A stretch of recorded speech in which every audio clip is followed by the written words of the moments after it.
Yes, Dokeno leo bwana nipo tena kwa mfugaji mwingine. Bwana dada kujitambulisha ndo nani mwenyewe?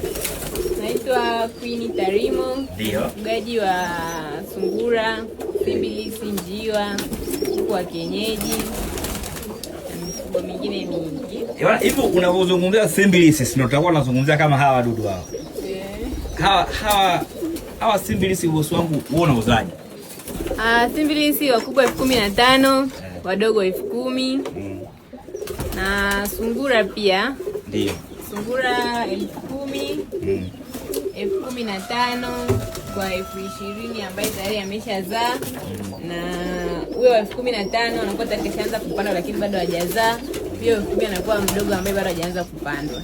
Sio ongera sana. Unajua mimi sikutegemea mradi kama huu, alafu mkuto unafugwa na mwanadada kama wewe. Sikutegemea kwa kweli, maana nishazoea hizi ni miradi yetu sisi wanaume. Asante. Ulijifikiria nini unaanza vipi idea yako mpaka kuanza kufuga? Hiyo ni kitu ambacho ipo kwenye damu na faida pia. Ina faida. Na kwa mfano kama hawa njiwa ambao unawafuga hapa, ni njiwa aina gani? Ni njiwa kawaida, koko tu. Koko. Na haya matundu ambayo umeyaweka hapa ni ya uchafu au ya nini? Sehemu ya kuzalia kwa sungura na simbilisi. Okay. Na hawa simbilisi wanazaliana kwa mwaka au yani idadi yao ya kuzaliana iko vipi kasi yao ya uzazi? Simbilisi kutokana na utakavyowalisha ndio uzaji wao unakuwa haraka haraka. Okay. Na hapo wewe unalisha nini hasa? Mimi kwa sungura kwa sungura na simbilisi. Sungura na simbilisi nalisha majani ya mahindi, majani tu makavu. Pumba. Hivi ushakupiga mahesabu hapa una njiwa ngapi? Njiwa? Hapa wako 100 na zaidi. Wako 100 na zaidi? Na bara lako naona niko na juu na chini. Sio ongera sana. Huu mradi umkosi shilingi ngapi mpaka kuweka mpaka hapa jinsi uliofikia?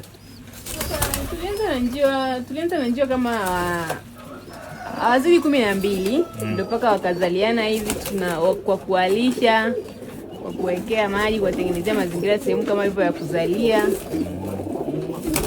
Na hapa hawa nao ni kuku ni kitu gani? Hao ni kwale. Nafuga mpaka kwale. Si hawa wanazaliana? Wanataga. Maana yake unakuwa nani? Hapo wameshakuwa mwisho au wanaendelea kukua? Na huku kwa kawaida tu. Kwa kienyeji.